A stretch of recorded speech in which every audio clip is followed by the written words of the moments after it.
I'm Dan Drake. This is Front Up on Geno TV and Channel 99. Our guest today is Caitlin Shaw, the town's recently new Director of Water Quality. Caitlin, welcome. Glad to have you with us. Thank you. How did you come about your interest in water quality? Well, it's been a long time, so I've had an interest in water quality since I was just very, very small. I used to come to Nantucket for a month to visit my grandparents, actually. And so I've actually been interested since I was probably about 6, I'd say. That's good. You start early. Yeah. I wish we could start more people at that age. And where did you do your education? I went to the University of Connecticut Marine Science Campus, Avery Point, which is a very small but very high-tech facility in Groton, Connecticut. And I got a degree in coastal studies there. And I did an undergraduate thesis on dissolved oxygen in Long Island Sound. And then from there, I stopped over in Rhode Island to work at Save the Bay doing eelgrass restoration work for a summer internship. And then I went to the University of Massachusetts School for Marine Science and Technology to get my master's degree in coastal systems science. Good. And then you came here? Or did you have other stops along the way? I did. I stopped in Hawaii, actually, of all places. I lived in Maui for 9 months, and I worked at the Department of Water Supply. So it wasn't quite my passion because it was drinking water rather than coastal water quality. So I said, you know what, this isn't for me. I'm going to go back to the East Coast and find my true calling, which is this. So I'm very happy here. So when you were hired by the town, what was your charge? So basically, coastal water bodies throughout the world are experiencing issues due to eutrophication, which is the over-enrichment of a water body due to nutrients in the form of nitrogen and phosphorus. And those nutrients, they cause an overgrowth of algae, and that algae can cloud the water and lead to low water quality. So my charge as the water resource specialist here is to assess the eutrophication of our water bodies, our coastal ponds and Mattocket Harbor and Nantucket Harbor in relation to eutrophication and also other pollutants in order to get an idea of the level of effectiveness of management decisions and what status we are at now. There's a fairly big body of research that's been done prior to your coming, right? Yes. Is that all available to you? Yes. Through UMass Dartmouth and other places? Yep. A lot of the research that's been done in terms of reports are available on the Town of Nantucket's water quality page, which is really nice that any resident can go and actually look at those whole reports, which are very long, and they explain the TMDLs, they explain why we have some management decisions moving forward. Why don't you say what the TD is? Sure. Okay, so the TMDL is the total maximum daily load of a pollutant. In our case, it's nitrogen for Nantucket Harbor that can be received in order to achieve the healthy level of marine flora and fauna. So the CWMP, which is the Comprehensive Wastewater Management Plan, it states different management techniques that we can do to achieve that TMDL, that goal of a load of nitrogen coming into our system that would allow for, let's say, our eelgrass habitats and our scallop habitats to still exist and be healthy. Or regenerate, hopefully. Yeah, or regenerate, for sure. There's a lot going on, and we'll get into that in a minute, but what's your assessment, your personal assessment of the health of Nantucket Harbor at this point? So I think that in terms of Nantucket Harbor, we're taking a lot of management steps in order to decrease the loads. We are seeing a decline in the water quality in the head of the harbor that is resulting from lower dissolved oxygen levels in that area of the harbor and also Pulpus Harbor.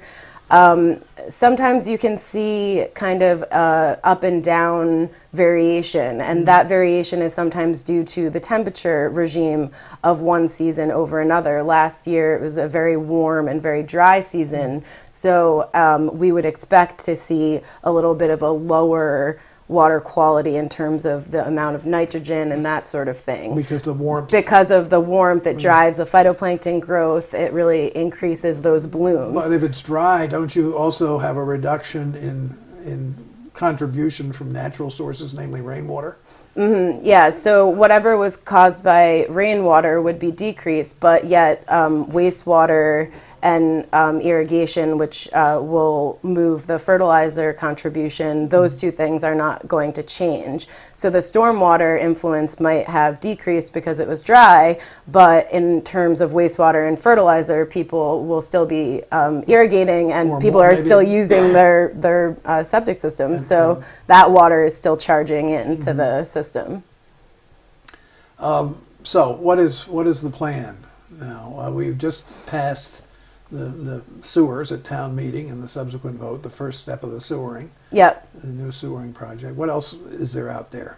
In terms of management, I'll go over what we're doing in terms of management on the town level, and then I'll go over some things that we're doing in terms of research also. So in terms of the town level, we have passed the sewers, which you mentioned, and then our fertilizer enforcement is also ongoing, which means that any commercial fertilizer applicator needs to be licensed to apply fertilizer. They need to know what the regulation is and when they're allowed to and when they're not allowed to apply fertilizer. And then, in addition to that, the jetties are also slated to be raised. Let's go back to the fertilizer Yep. before we get into the jetties. The fertilizer rules require the licensing, as you said, but one of the issues is follow-up. Is it not? And am I correct in my understanding that there will be a higher level of enforcement? Currently, there are 3 people that are able to enforce the regulations on the ground. One is full-time through the health department, and he has been doing it since the 15th, which is when they were able to start fertilizing. So I think that you'll see coming in the next couple of months that the enforcement aspect of the fertilizer regulations is really going to be Stepped a up. big part of our management moving forward. Okay. The jetties. Yep. The jetties are being rebuilt eventually. It seems like it's gone on for a long time, but Yep. I know Dave Ronzuto knows a lot more about the specifics Right. of the project. It's something that obviously I'm aware of because of the Massachusetts Estuaries Report suggestion of building up the jetties. So from my understanding, raising the jetties is going to increase the flushing, the tidal flow, I believe, by 3/4 of a knot on each incoming and outgoing tide, which in effect with the sewer extensions, the jetties, and the fertilizer, those 3 things were shown by the model through the Estuaries Report, that would bring us down to the level that we're trying to reach. The TMDL, yes. And are you confident in that? I do believe that as we look at the management techniques, this isn't going to happen overnight, but I do believe that as this goes on and everything is connected, because it doesn't have to do with us passing the sewer, it has to do with being connected to it, right. Which is going to take a couple of years. But I'm really excited coming into the town right now because we have the water quality measurements, and now that we're enforcing our regulations more and we're really educating the public on what they can do, we're going to see that in our results. We're going to see, hopefully we're going to see less inputs. So. It's also a matter of education of people Yes. too, boaters and everybody, other people about what they can and not shouldn't do when they're using the harbor. Yep. But still, it's going to be 3 years realistically before all these things come together, probably. Do you think that's a fair estimate? I'd say I think that it'll be 3 years before even the sewer connections become active. So in Right. terms of that, yes, the fertilizer we might see a little bit sooner. I'm not sure. Something that's really exciting, and I might be jumping ahead, is that coming up this year, we wrote a proposal and received funding through a couple of organizations, the Great Harbor Yacht Club, the Nantucket Land Council, and also the Nantucket Shellfish Association, in order to put water quality devices into the harbor. Measurement devices. Yep, and those are going to be out in the harbor for the whole season. Rather than the point measurements that we take now, they will tell us exactly when we're having blooms, when our dissolved oxygen is going to a point that we're concerned for the shellfish and fish resources. And this is a really big step. It enables us to take the reins in terms of assessing what is going on and what we're going to do about it. Are you going to publicize this on a regular basis? So, I mean, have something in the paper, for example, every week or so that describes what the levels are and whether they're acceptable or not? I'm not sure about every week because the deployments are from 2 to 4 weeks that we deploy the monitoring devices for. I see. And then it could take the summer is a very busy time, so it could take a little bit longer to process the data and make sure that we take samples to make sure that the devices are their calibration checks basically, and I would want to wait until those came back until I could provide the data. But of course, the education and the public access component is something that's a big part of it. So as we do get all of the information that we need to share it, we will be providing that on our website. In layman's terms. Yep. Obviously, one of the things that many people are concerned about is global warming and its effect on the harbor, and that can take a number of different, be evidenced in a number of different ways. But what about the prediction that there will be more storms and higher winds, more rain, more runoff, all that stuff? Could that ultimately be beneficial to the harbor or hurt the harbor? In terms of climate change and how that would affect water quality, we haven't done too much research in Nantucket on what that effect would be. However, there are things that are kind of tied to, but not the cause of global warming, that definitely do affect our shellfish resources. Something that occurs because of the same principles of global warming is ocean acidification. That is something that we're looking into monitoring pH, because what happens is the ocean acidification in effect has the ability to make it hard for shellfish larvae to develop their shells. So there needs to be a certain level of a certain substance, aragonite, in the water in order for that shell development. But there's no easy intervention in that, is there? In terms of our hatchery, there is, because if we measure a level that is not sufficient for larval growth, then we can add a buffering solution. That doesn't help in terms of the actual water that they're going into. Yeah. Yes, so there are definitely upcoming issues related to global warming that are going to affect Nantucket. I would say that more likely erosional issues would be one of the more likely things that would be affected rather than water quality. But there's a lot of erosion in the harbor too, and that I would think have some impact on water quality as well, because as people's lawns and other things get dissolved into the harbor.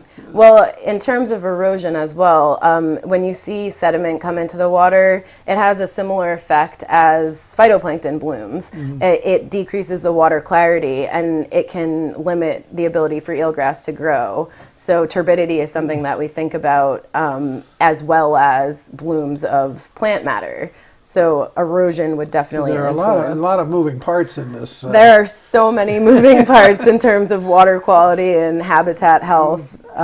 we have a really good team to work on these issues and really kind of get together and decide what we're going to do moving forward.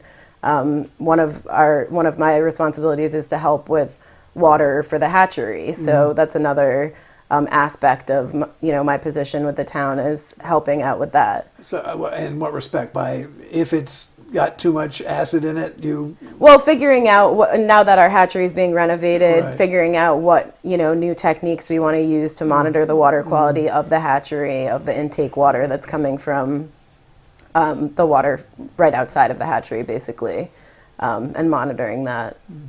From time to time, the suggestion of cutting through to the ocean from the head of the harbor has been suggested. It's all over. Do you have a view on what that would do to water quality in the harbor? Yep. Actually, it's a question that we receive quite often. The opening of the Haulover has three main issues, basically. The tide. Aside from the bureaucratic nightmare. One of them is permitting. There are more than three, but one of which is opening the Haulover would counteract our intent in terms of water quality, because the tides actually run opposite at that point outside on the ocean side versus inside of the harbor. So in result, and I've talked to the They'd estuary. meet in the middle? No, yeah, actually the result of opening that Haulover would have a counterintuitive effect, which eventually could result in a separate harbor over time. So in addition, the opening of that inlet, we don't have any land in that area as the town to permit that sort of influence, and we don't know how there would have to be studies to see how that would affect the harbor itself and erosional issues, since that shore has erosional issues as well. But Right. I think that the end point about this is that opening the Haulover would be counterintuitive and would not improve water quality in the way that people think that it might. There was a fellow who ran the UMass field station for many years named Wes Tiffany. Somebody raised the question with, one of the selectmen at the time raised the question with me, and I called Wes to see what his view was, and all I got was a string of expletives. So your explanation makes much more sense. Yeah, I mean, it's something that seems like a quick fix, but when it comes to nutrient enrichment and eutrophication, it's really time for us to start thinking about what we're putting into the system. It's really not time to think about band-aids to solutions of improving water quality. Improving water quality comes from all of us. It comes from what our actions are and how we. One of the issues up at the head of the harbor is that it's very enclosed area. There aren't a lot of houses up there, but there are a fair number.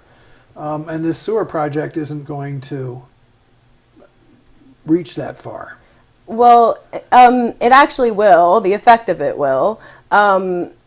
The way that it works is that the water circulates within the harbor. Right. And just because the upper part of the harbor doesn't seem like it gets flushed, it does. Hydrodynamic models show that flushing No, I'm not does suggesting exist. it doesn't, but it gets flushed now, and there are nutrients coming in from the Wauwinet community and so forth.